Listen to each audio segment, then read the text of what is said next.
যদিহে আপুনি অনলাইন এছাম চেনেলটো এতিয়ালৈকে ছাবস্ক্ৰাইব কৰা নাই তেনেহ'লে অতি সোনকালে আপুনি ছাবস্ক্ৰাইব বাটনটো ক্লিক কৰি লওক আৰু কাষত দিয়া বেল আইকনটো দবাবলৈ নাপাহৰিব যাতে আমি দিয়া সকলোবোৰ ভিডিঅ' আপুনি সোনকালে লাভ কৰে। নমস্কাৰ বন্ধুসকল, মই পৰাগ নতুন এটা ভিডিঅ' লৈ আকৌ আপোনালোকৰ মাজত উপস্থিত হৈছোঁ। বন্ধুসকল, আপোনালোকক আজি এই ভিডিঅ'টোৰ জৰিয়তে আপোনালোকে মোবাইলৰ চাৰ্জ দিয়াৰ সময়ত আপোনালোকে কোন 5টা ভুল নকৰিব তাৰ বিষয়ে আজি এই ভিডিঅ'টোৰ জৰিয়তে আপোনালোকক দেখুৱাম। আপোনালোকে যেতিয়া আপোনালোকৰ মোবাইলটো চাৰ্জ খতম হয় তেনেহ'লে আপোনালোকৰ ঘৰত যদি বেলেগ চাৰ্জাৰ থাকে তেনেহ'লে আপোনালোকৰ মোবাইলটো বাদ দি বেলেগ চাৰ্জাৰ থাকিলে আপোনালোকে সেই চাৰ্জাৰ ব্যৱহাৰ কৰি দিয়ে বা যিকোনো চাৰ্জাৰ ব্যৱহাৰ কৰি দিয়ে। আপোনাৰ যদি ছাপ'জ মোবাইলটো আপোনাৰ চেমচাং হয় তেনেহ'লে আপুনি আপোনালোকৰ ঘৰত ছনী চাৰ্জাৰডাল আছিলে তেনেহ'লে আপুনি ছনী চাৰ্জাৰ দি পেলাই আপুনি মোবাইলটো চাৰ্জ দি দিলে।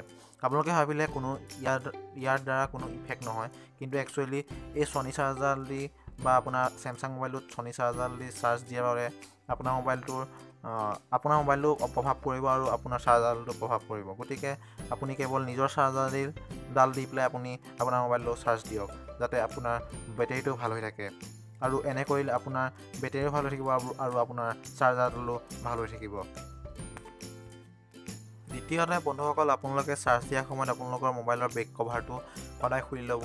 আপোনালোকে জানে চাৰ্জ দিয়াৰ সময়ত আপোনাৰ মোবাইলটো বহুত টেম্পাৰেচাৰ বা বহুত গৰম হৈ যায়, যাৰ ফলস্বৰূপে আপোনাৰ বেক কভাৰটো বহুত গৰম হৈ যাব পাৰে আৰু এই গৰম ভাৱটোৱে আপোনাৰ পিছফালত থকা বেটেৰীটোত আপোনাৰ বিভিন্ন ধৰণে প্ৰভাৱ পেলাব পাৰে, যাৰ ফলস্বৰূপে আপোনাৰ বেটেৰীটো হয়তো ফুলি যাব পাৰে বা বেটেৰীটো কেপাচিটিটো কমি যাব পাৰে। গতিকে বন্ধুসকল, আপোনালোকে চাৰ্জ দিয়াৰ সময়ত সদায় আপোনালোকৰ মোবাইলৰ বেক কভাৰটো সদায় খুলি ল'ব যাতে আপোনাৰ বেটেৰীটো ভাল হৈ থাকে। তৃতীয়তে আপোনালোকে আপোনালোকৰ মোবাইলটো চাৰ্জ দিয়াৰ সময়ত আপোনালোকে আপোনাৰ মোবাইলটো ফ্লাইট মোডত ৰাখিব বা আপোনাৰ মোবাইলটো ছুইচ অফ কৰি ৰাখিব যাতে আপোনাৰ মোবাইলটো সোনকালে চাৰ্জ হয়। আপোনালোকে জানেই যদি মোবাইলটো অন কৰি থোৱা হয় তেনেহ'লে আপোনাৰ চিম কাৰ্ডখনে আপোনাৰ নেটৱৰ্ক চাই থাকিবলৈ বিচাৰিব, যাৰ ফলস্বৰূপে আপোনাৰ চাৰ্জ লওঁতে অলপ দিগদাৰ হ'ব বা আপোনাৰ চাৰ্জিঙত অলপ প্ৰব্লেম দিব পাৰে আৰু বেটেৰীটোত ইয়াৰ প্ৰভাৱ পৰিব। গতিকে আপোনাৰ চাৰ্জ দিয়াৰ সময়ত আপোনাৰ যিমান পাৰে আপুনি মোবাইলটো ফ্লাইট মোডত ৰাখিব, নহ'লে আপুনি মোবাইলটো ছুইচ অফ কৰি ৰাখিব। 4 নম্বৰত ক'বলৈ গ'লে আপোনালোকে আপোনাৰ মোবাইলটো কেতিয়াও 100% চাৰ্জ নিদিব। এই 100% চাৰ্জ দিলে আপোনাৰ মোবাইলটোত ইয়াৰ প্ৰভাৱ পৰিব পাৰে। গতিকে যিমান পাৰে আপুনি আপোনাৰ মোবাইলটো 90% চাৰ্জৰ তলত ৰাখিব, চাৰ্জ দিবলৈ চাব যাতে আপোনাৰ বেটেৰীটো ভাল হৈ থাকে।